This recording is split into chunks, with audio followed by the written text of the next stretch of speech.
Hi, this is Bob Hayes. I'm the Managing Director of the Security Executive Council, and today I'd like to share with you some information I wish I had known when I was sitting in the chair that you sit in today.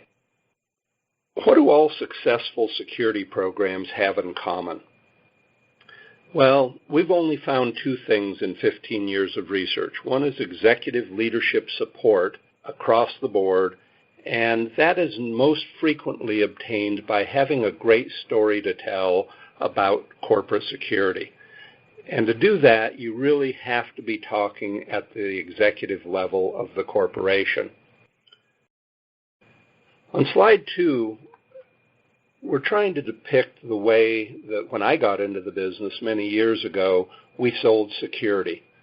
We waited for an incident, or we waited for the press on an incident and went to management and said, we need to avoid this or otherwise we'll have these horrible consequences. That's really right of boom. We were much more reactive to the incidents. That was the early days, and it worked really well until management figured out that they didn't have to do all those things all the time, and many times right of boom never came. A lot of companies, 25% of the Fortune 500 by latest research, still do not have a security leader. That's because they haven't had their right of boom moment. On slide 3, you'll see that has changed. Right of boom was very effective, but then in 2004, the SEC required that corporations start looking at risk. And what we've really found now is there's multiple things that executives are concerned about. They're still concerned about right of boom, obviously, but for the last 15 years, they've been very risk-based focused. When the SEC required these risk assessments, they started to focus on the risks and how to mitigate those risks, and that was very effective. But we've also seen with the increased regulation, and especially with the CISOs going to senior management with NIST standards and HIPAA requirements and other SOX laws and regulations, that management is now focusing heavily on what are the security regulations and standards we have to address. And then most recently, we've seen a number of executives and oftentimes CFOs and CEOs who really want a data-driven business case for security. Now, which one of these is right? Well, of course, they're all right.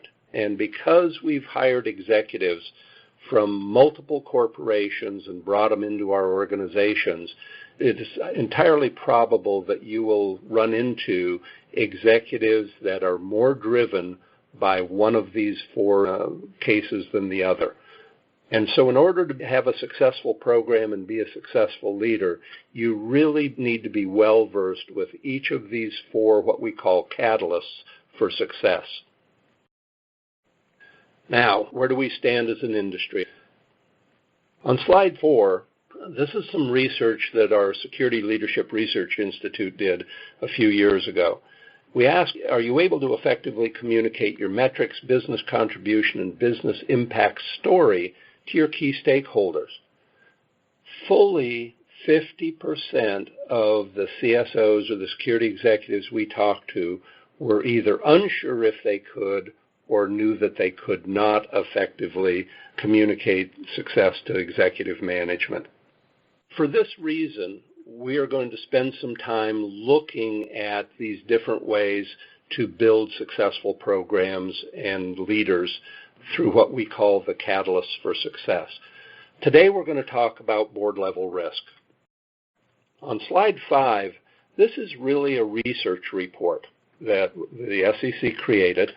We interviewed a large number of security executives who subsequently shared their enterprise risk assessments with us. These corporations were from 18 different vertical sectors, and what we were looking for in their enterprise risk assessments were the risks they had in common. The categories down the left-hand most column are categories we created.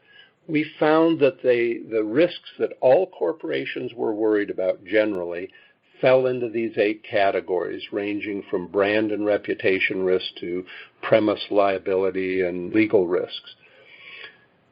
Down the middle column are the risks that all of these companies had in common.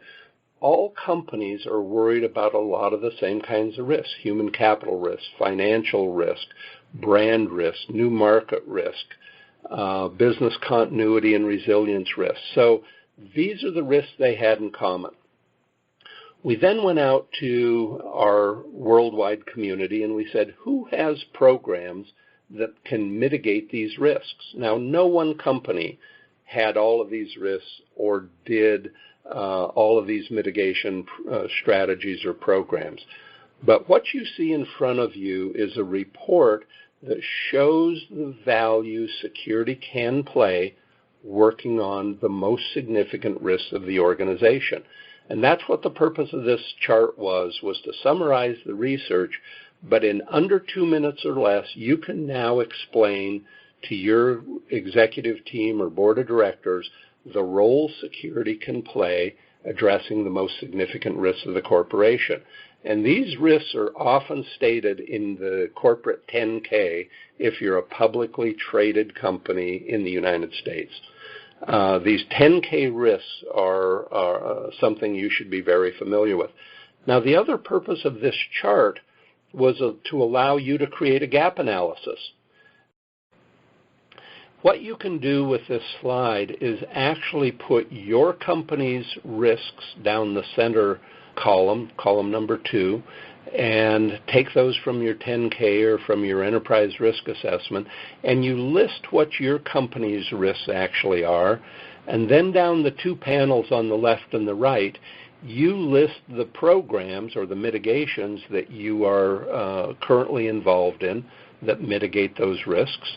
And you can also do a gap analysis and show the programs that you are not currently engaged in that would further reduce risk.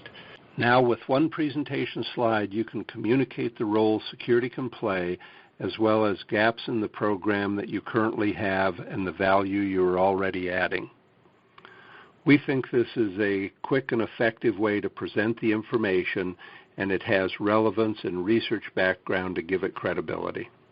This chart has been in numerous boardrooms.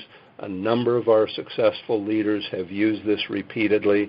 You'll see this chart both on Google searches and magazine articles and other resources that have utilized this to convey to management the value of a risk-based security program. Now remember, this doesn't mean that left or right of boom isn't important. We think this is a left of boom opportunity to show management how you're thinking proactively and how you can design a program that is risk-based, that every service you provide reduces risk, which hopefully will minimize right of boom consequences.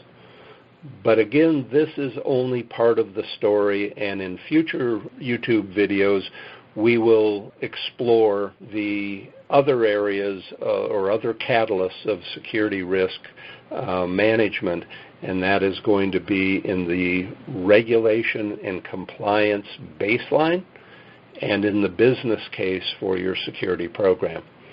Thank you for taking time to view this video, and we hope you find it valuable.